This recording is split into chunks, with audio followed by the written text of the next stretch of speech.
A young skier from Whistler has died after being buried in an avalanche in Japan earlier this month. Kai Smart was the son of two-time Olympian John Smart, who announced his death on social media. His father said the 23-year-old had been airlifted back home to Canada, but later died after severe lack of oxygen from the avalanche left him in a coma. Kai is now being remembered for his accomplishments, including a documentary that he co-directed about his trek through Kazakhstan last year.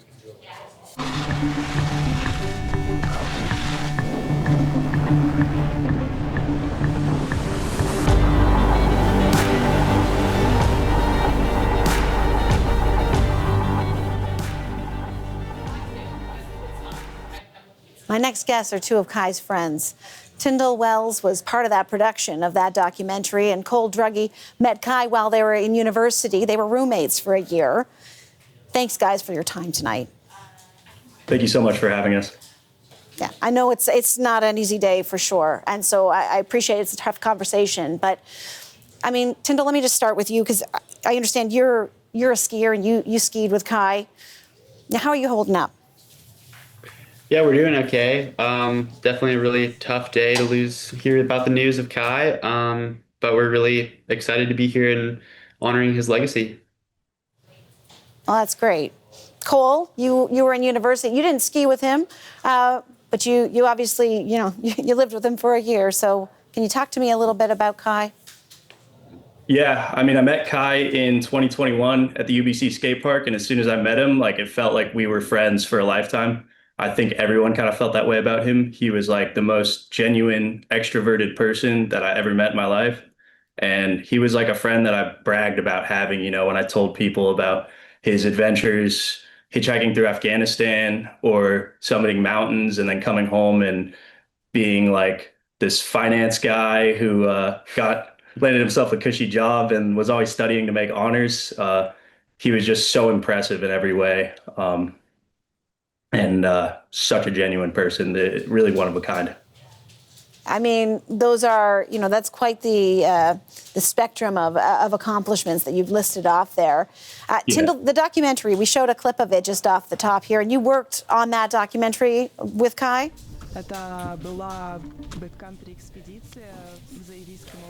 Sorry, you did? You worked on that I'm sorry, can you hear me? Yeah. Sorry, I just heard the audio. Okay, so you worked on that documentary? Yeah, we planned that expedition together, and it was actually only the second time that we had hung out when we met up in the airport in Qatar to fly to Kazakhstan together, and that was like a long time dream of mine to make that expedition happen, and I absolutely couldn't have done it without Kai, and he was just so strong and such a good partner for that trip, and we shared a tent for the entirety of like the 2-week expedition, and we shared some of the most powerful experiences of my lifetime. And I'm just like so thankful that I got to know him in that way and share those memories together. He was just such a strong and such a force to be reckoned with in the mountains. Tyndall, some of the footage in that documentary, and really, it's partly why we want to talk about Kai's life.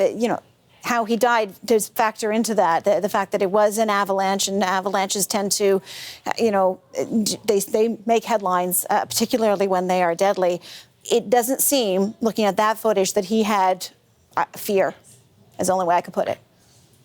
Yeah, Kai was definitely a fearless person. On that expedition, we had a really bad avalanche accident that actually ended up no one was caught or carried.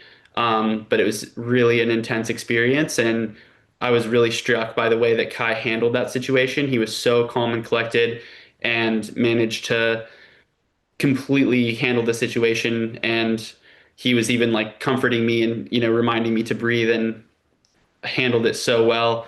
And I know that during his accident, he handled it the exact same way, like in his final moments. There's a GoPro clip of that happening to him, and he knew what to do. He conserved his energy. He did everything right.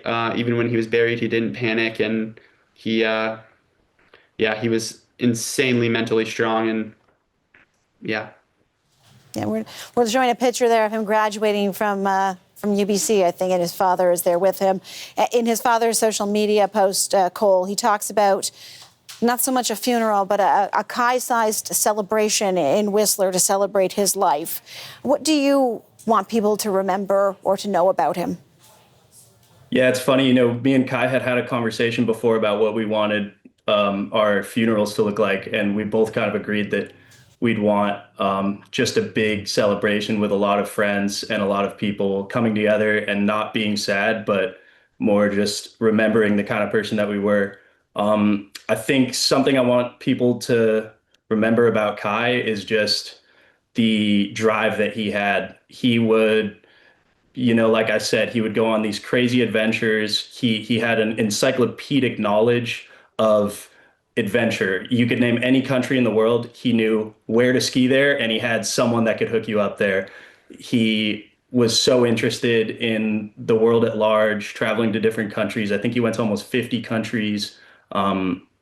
And on top of that, he was just a person that would do anything for you. As soon as he moved in with me, he introduced me to all kinds of new friends and new experiences and new places. And I'd never had to ask. That was just the way he rolled. That was the kind of guy he was. He would just take you under his wing and he would show you a good time.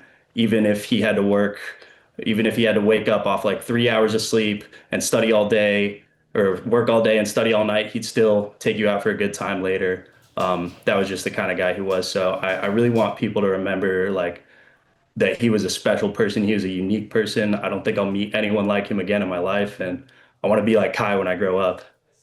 Well, he certainly sounds like all the things that you both have listed there. So appreciate you both taking the time tonight. That's Tyndall Wells, Cole Drugge, two friends of Canadian freestyle skier Kai Smart. Thank you so much for having us. Thank you. And rest in peace to Kai.